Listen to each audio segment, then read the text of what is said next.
मैं doctor Kailash Kabra, specialist in laparoscopic surgery, gallbladder surgery, hernia surgery, appendix surgery and bariatric surgery में talk show में आज हम बात करेंगे acid peptic disorder. Acid disease क्या होती है, एसिड रिफ्लक्स डिजीज़ क्या होती है, पेट में एसिड कितना बनता है, एसिड का क्या काम है, आदि आदि। ये बहुत ही कॉमन और बहुत ही सामान्यतया ये प्रॉब्लम आती है। पेशेंट अक्सर ओपीडी में आते हैं तो बोले एसिड का प्रॉब्लम हो रहा है, जलन हो रहा है, पेट में जलन है, आदि आदि। जिसमें एसिड जो हाइड्रोक्लोरिक एसिड होता है आमाशय में बनता है और ये हमारे लिए बहुत ही महत्वपूर्ण डाइजेस्टिव सिस्टम का एक अंग है, जिसमें डाइजेशन में, एब्जॉर्प्शन में और कई सारे इसके फंक्शन हैं। तो एसिड हमारे स्टमक में किस तरह से बनता है, इसकी जानकारी और इसके क्या दुष्प्रभाव और कब होते हैं। रिफ्लक्स क्या होता है? रिफ्लक्स का मतलब होता है कि एसिड जो पेट में होता है, जब ये ऊपर छाती की तरफ यानी कि इसोफेगस में आता है तो छाती में जलन होना, इस तरह से सीने में दर्द होना, आदि आदि कई चीज़ें जो लक्षण हैं उसको एसिड रिफ्लक्स डिजीज़ हम बोलते हैं। हाइड्रोक्लोरिक एसिड सामान्यतः आमाशय के अंदर जब प्रोटीन जाता है तो इसके डाइजेशन में मदद करता है।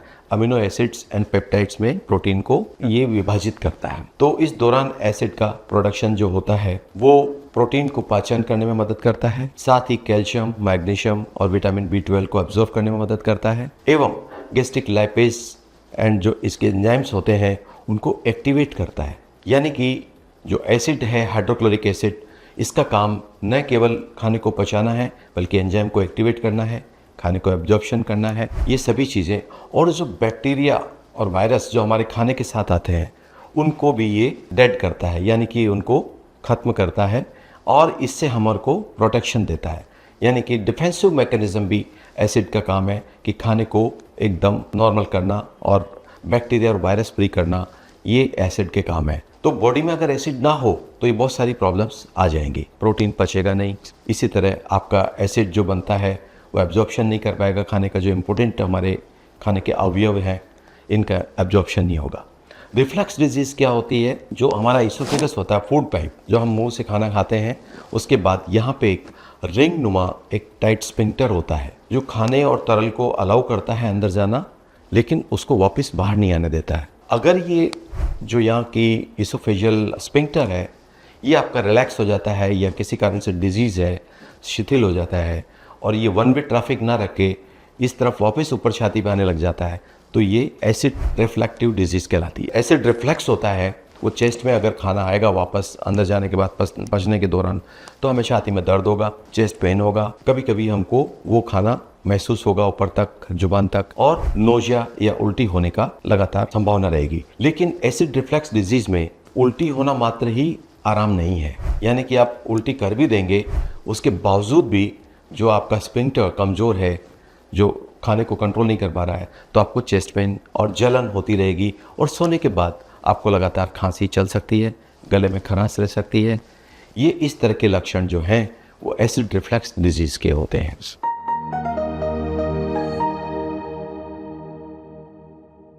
साथियों, मैं doctor Kailash Kabra, surgeon, Krishna hospital Bhilwara. आज हम बात कर रहे हैं एसिड रिफ्लक्स डिजीज़ की, GERD के बारे में। इसके कारण क्या होते हैं? इसका सबसे पहला कारण है आपका अधिक आहार लेना, यानी कि डाइट आपकी जो है बहुत ज़्यादा हैवी होती है। लाइफस्टाइल में आप अल्कोहल ज़्यादा लेते हैं, स्मोकिंग ज़्यादा करते हैं, कुछ ड्रग्स जैसे non steroidal anti inflammatory drugs हैं, कैल्शियम चैनल ब्लॉकर ड्रग्स हैं जो हाई ब्लड प्रेशर के लिए काम आती है, साथ ही एंटी डिप्रेसेंट ड्रग्स, ये सब अधिक एक्स्ट्रा एसिड प्रोड्यूस करती है एवं रिफ्लक्स डिजीज़ भी पैदा करती है।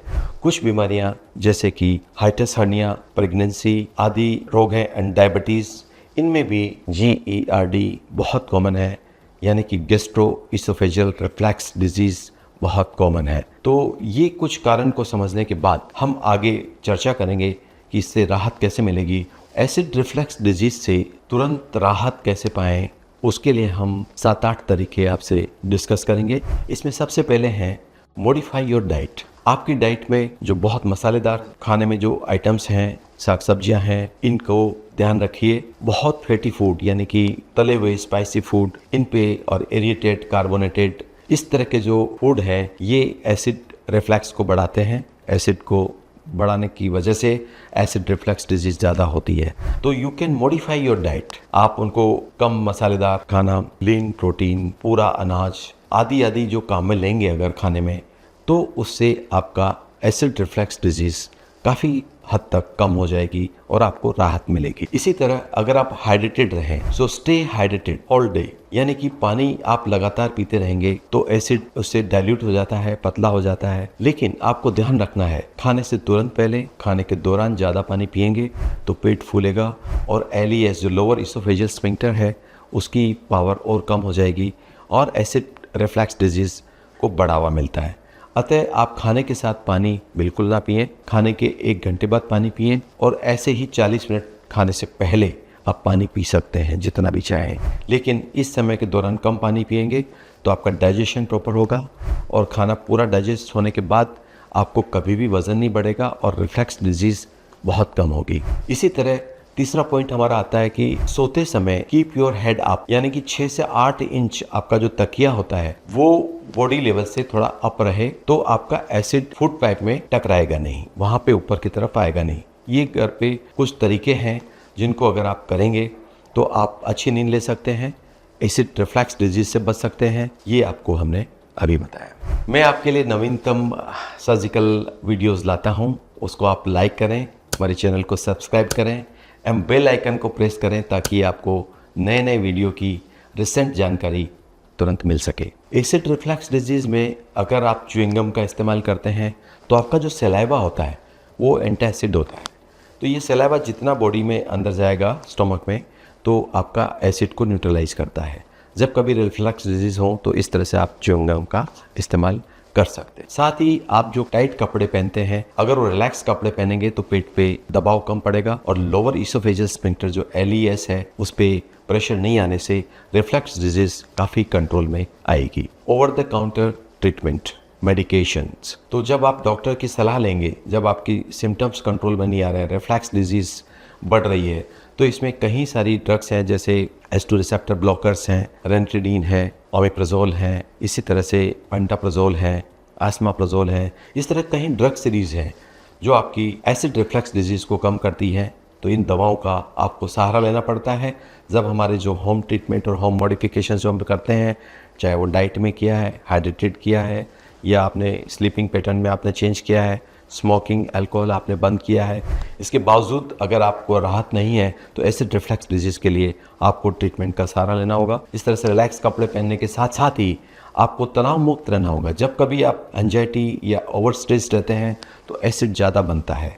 ऐसे समय में आपको रिलैक्सेशन एक्सरसाइज पे फोकस करना चाहिए, डीप ब्रीदिंग, मन शांत, और इस तरह के जो विश्राम आप करते हैं, जो टेंशन फ्री जिसको बोलते हैं हम लोग, लाइफ को बनाना होता है, उसके लिए आपको रिलैक्सेशन एक्सरसाइज करनी होगी। साथ ही आपको हेल्दी वेट, यानी कि आपको ओवरवेट नहीं होना है। वजन को कम करने के लिए दोनों तरीके हैं, डाइट एक पार्ट है, एक्सरसाइज एक पार्ट है, लाइफस्टाइल एक पार्ट है।